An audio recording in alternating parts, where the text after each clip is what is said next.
তো ফ্রেন্ডস আমরা চলে এসেছি এখানে গন্ধেশ্বরী নদীতে। প্রচণ্ড বন্যা হয়েছে, প্রচণ্ড বলতে সেরকম না, মিডিয়াম হয়েছে। তো তার দেখার জন্য আমরা চলে এসেছি সবাই মিলে সন্ধেবেলা। সকাল থেকে প্রায় বৃষ্টি পড়ছিল, সন্ধেবেলা একটু বৃষ্টিটা থামিয়েছে তাই চলে এসেছি। তো দেখো যে আমাদের নদীতে কীরকম বন্যা হয়েছে, আর সব কিছুই তোমাদের সাথে বলবো যে আমাদের বৃষ্টি হলে কেন ভয় করতো, কারণটা সব কিছুই বলবো। তো দেখো, তো তোমরা দেখলে বুঝতেই পারবে যে জলের প্রেসারটা কি, প্রচণ্ড প্রেসার হয়েছে জলের। আগে তো ব্রিজের উপর আমাদের যে গন্ধেশ্বরী সেতু ছিল তার উপর দিয়ে জল ওভারটেক করতো, কিন্তু এখন আর সেটা হয় না। কারণ আমাদের যে এই যে দেখছো নতুন ব্রিজটা, এই ব্রিজটা আমাদের প্রায় 7 বছর পর হয়েছে, কিন্তু 7 বছর প্রচণ্ড পরিমাণ আমাদেরকে কষ্ট পেতে হয়েছে ব্রিজটার জন্য। তারপর ব্রিজটা ফাইনালি হয়ে গেছে। আর দেখো জলের প্রেসার দেখো, তোমাদেরকে পুরোটাই দেখাবো। চলো ব্যাক ক্যামেরা করে তোমাদের জলের প্রেসার দেখাই।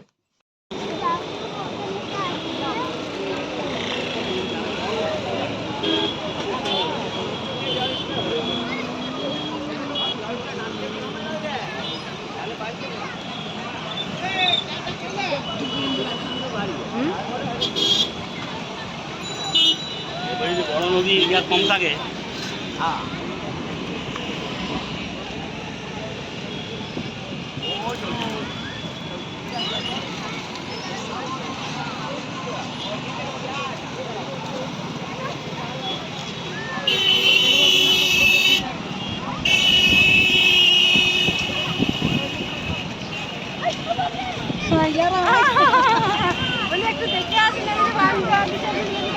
তখন থেকে আমি এক পরিমাণে দেখে যাচ্ছি ও জল হেঁটেই চলেছে।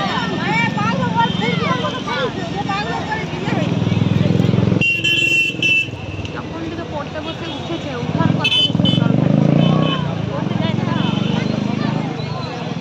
প্রচুর বৃষ্টি হয়েছে সকাল থেকে, তো অবিরাম বৃষ্টি হয়েছে বল। তারপরে জলের প্রেসার দেখো, আগে জল হলে আমাদের ভয় লাগতো বল, যে আমাদের বাড়িতে জল ঢুকে যাবে, কারণ ওরকম 2-3 বার হয়েওছে।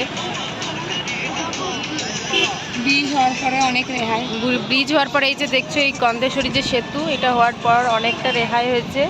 কারণ এখন আর মানুষের ভয়টা কমে গেছে যে আর বৃষ্টি আমাদের বাড়ির মধ্যে ঢুকে যাবে, বান আমাদের বাড়ির মধ্যে ঢুকে যাবে। তো বৃষ্টি হলেও আর ভয় করে না। কিন্তু এখন তখন এক রাতের বৃষ্টিতেই আমাদের কেথাগুল পুরো ডুবে যেত, কিন্তু এখন আর একদম এখন আর এতটা ভয় নাই এই সেতুর জন্য। সেতুটা ফাইনালি 5 থেকে 7 বছর পর আমাদের গন্ধেশ্বরী সেতু গড়ে উঠেছে ভেঙে যাওয়ার পর। তো জলের প্রেশারটা দেখে তো ভীষণ মানে ভালো লাগছে, এখন দেখতে ভালো লাগছে, আর তখন ভয় করতো। এখন দেখতে এসছি, ভালো লাগছে বলে যাই দেখে আসি কতটা জল এসছে।